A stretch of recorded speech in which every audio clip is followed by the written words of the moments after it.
Este principal assunto da madrugada, afinal, o minério de ferro subindo novamente. Eu tenho algumas dúvidas sobre essa movimentação forte no começo de semana. Eu gostaria de convidar à nossa tela o senhor Gilberto Cardoso. Muito obrigado pela participação, um prazer tê-lo por aqui.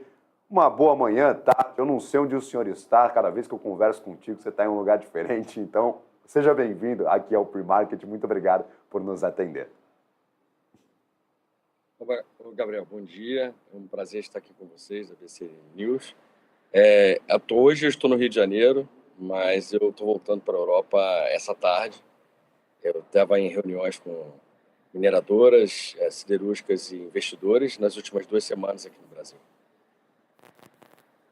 Maravilha, então já está com o assunto aí na cabeça. Eu queria justamente este sentimento, afinal, para quem olha de fora, no caso, eu aqui, o jornalista, os investidores que estão nos acompanhando, nós vimos uma disparada na cotação do minério, tanto nos mercados futuros, nas negociações em Dalian, lá em Singapura, quanto no mercado à vista, de volta para cima dos $100. Eu queria essa percepção tua, afinal, vem acompanhando com muita proximidade este mercado há anos a fio, então gostaria de entender mais ou menos o que está acontecendo com o minério e quais são as principais perspectivas. Afinal, já conversei com investidores que olham para mim e falam o seguinte: Gabriel, vai devolver tudo, o minério de ferro está dando essa puxada, mas a economia chinesa está com muitas dificuldades. Tem outros investidores que me dizem o seguinte: Gabriel, o setor de construção vai ter uma boa sazonalidade agora nestes próximos meses, as siderúrgicas estão demandando mais insumos para a produção ali siderúrgica. Então, eu gostaria de um apanhado de informações. O que está acontecendo na tua visão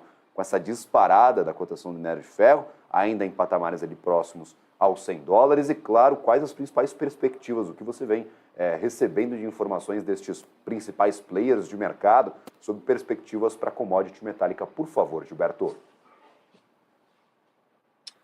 Bom, Gabriel, acho que a gente, para entender o que está acontecendo hoje, a gente tem que fazer um pouco um recap do que foi no final do ano passado.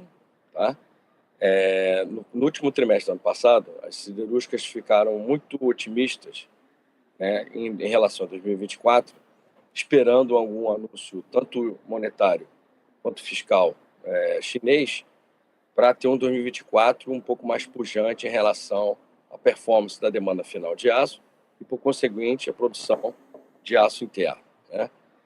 Então, a gente viu aquele rally no último trimestre, né? O minério chegou a chegar a tradar $140 por tonelada, e a expectativa era de um ano novo chinês mais cedo esse ano, né? Foi comecinho de fevereiro, e, além disso, a gente tem que entender China, né? O chinês tem aquela cabeça um pouco mais holística, né? E até eu brinco com investidores, cabalística, que esse ano na China é o ano do dragão, e, tradicionalmente, o ano do dragão é um ano de prosperidade, é um ano de economia forte. Então, o mercado veio se estocando, pensando num ano muito forte para esse ano. Então, fez um movimento de restocagem grande no último trimestre. E o que aconteceu foi o seguinte: uma conjunção agora no primeiro trimestre não muito boa.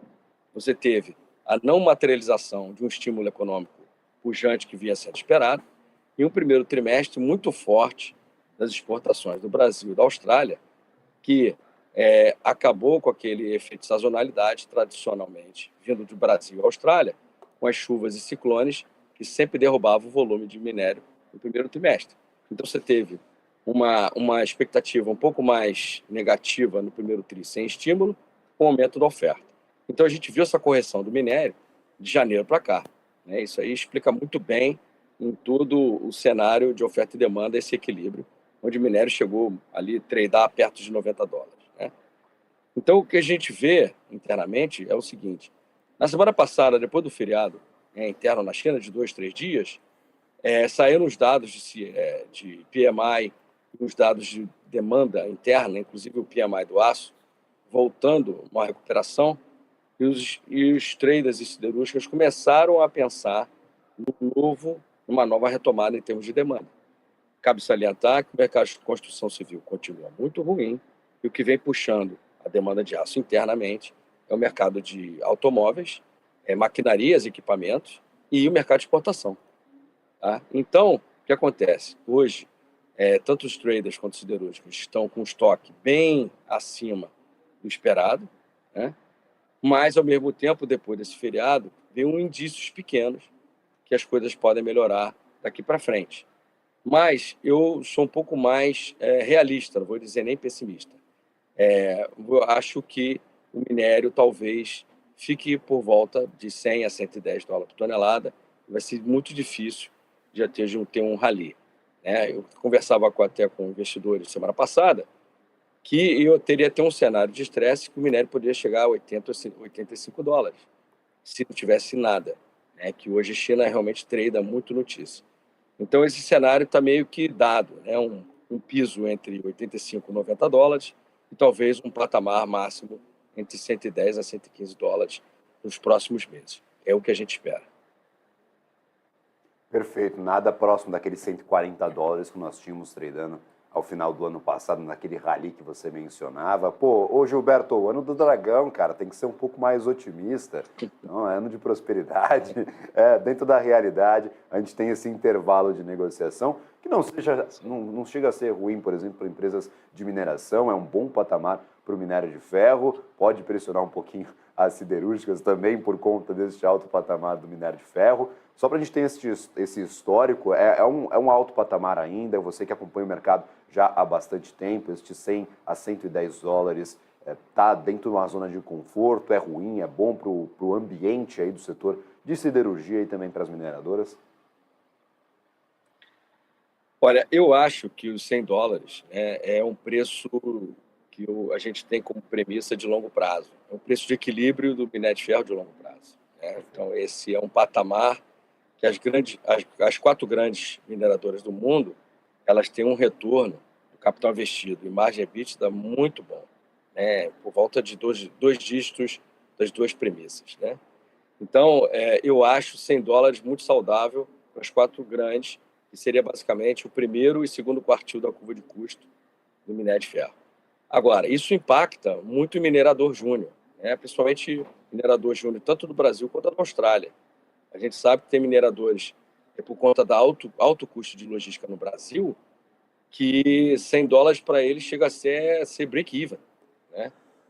E 100 dólares, e algumas mineradoras em estresse, 100 dólares é break-even, FOB, preço de exportação no Porto do Brasil, sem contar a logística, né? Então, até 100 dólares, dependendo da mina, eles não são cash flow positivo, né? Então, eu acho que é um preço de equilíbrio dado um cenário. Agora, existe uma perspectiva, sim, acho que tem 2 grandes fatores a se analisar. Acho que para a siderúrgica, o que eu vejo, e conversei com algumas aqui também no Brasil, é que o mercado brasileiro sofre muito com a importação de aço chinês, né? O Chile também tem reclamado demais, a Argentina, isso é geral, o Sudeste Asiático também. E a China, pelo que tem visto das estatísticas, elas não devem tirar o pé do acelerador. Isso deve gerar uma tensão muito grande em relação a países querendo subir imposto de importação chinês. Mas a exportação chinesa, esse ano, como foi ano passado, é válvula de escape, né? Que se você começar a ter barreira de importação de aço chinês, a China começa a ter problema em relação à produção de aço e deve cortar. Então, esse é um equilíbrio muito tênue em relação à siderúrgica global e à exportação chinesa. Mas esse cenário, acho que entre 110, 100 dólares por tonelada, é um patamar de longo prazo muito saudável para os operadores de grande classe mundial, como Vale, BHP, Rio Tinto e FMG. Maravilha. E aí, por exemplo, olhando daqui para frente, Gilberto, a última pergunta que eu gostaria de fazer nessa manhãzinha, a gente tem alguns dados importantes a serem divulgados. Você mencionava a importância da economia chinesa, afinal, as principais bolsas da commodity estão negociando por lá. Nós temos a China como principal mercado ali, quando a gente fala em minério de ferro, um dos principais mercados também em siderurgia. Inclusive, enfrentamos essa dificuldade aqui no Brasil com a importação de aço chinês, que mesmo saindo minério de cá, indo para lá, fazendo toda a transformação e voltando para cá, fica mais barato que o aço produzido no Brasil. Então, é realmente muito competitivo este preço negociado por eles. Olhando daqui para frente, nós temos notícias relacionadas à China. Fitch rebaixando nota de longo prazo para perspectiva ali negativa. Não rebaixou nota, ainda está a mais para a dívida soberana da China, mas reduziu para a perspectiva negativa. Nós temos CPI e PPI que serão divulgados hoje pela noite, ali próximo das 10 horas da noite. Olhando daqui para frente, o que você vai monitorar para ter um sentimento do que pode acontecer com este mercado? Ou a resposta para o mercado de minério de ferro não está em dados, mas sim no comportamento desses grandes compradores, no caso, as siderúrgicas e no caso ali daquele comportamento de estoques que você mencionava anteriormente. Como é que está a tua cabeça para olhar para essas próximas semanas, daqui para frente, para um médio e longo prazo, por favor? Em termos de economia macro chinesa, eu sempre gosto de olhar realmente a parte de investimento de ativo fixo, né? Todos os dados em relação à construção civil, movimentação também, volume de produção e exportação de automóveis, PMI, tanto PMI composto, mas eu gosto do PMI industrial. Além disso, tem a parte do PMI da siderurgia também, que é super importante. Isso é a parte macro. Na parte de siderurgia, claro, acompanhar os dados de produção de aço, tanto da Associação Mundial de Aço ou do National Bureau of Statistics chinês, quanto de alguns dados da CISA, que eles dão a produção média no volume dos últimos 10 dias. Isso é importante. Na parte de mineração, de aço específico, o volume de importação mensal e realmente a formação de estoque. Isso é que vai determinar claramente como é que está o equilíbrio entre oferta e demanda ao longo da cadeia, né? Porto, logística interna e nas siderúrgicas. Gosto sempre de olhar também na siderurgia, volume de estoque de aço nas siderúrgicas e o preço de aço, né? A gente sabe que com esse preço de aço, muitas siderúrgicas começam a estar positivas na China, porque nos últimos 5 meses a siderurgia chinesa tem negociado com perdas, né? Então, a gente tem que sempre fazer esse monitoramento.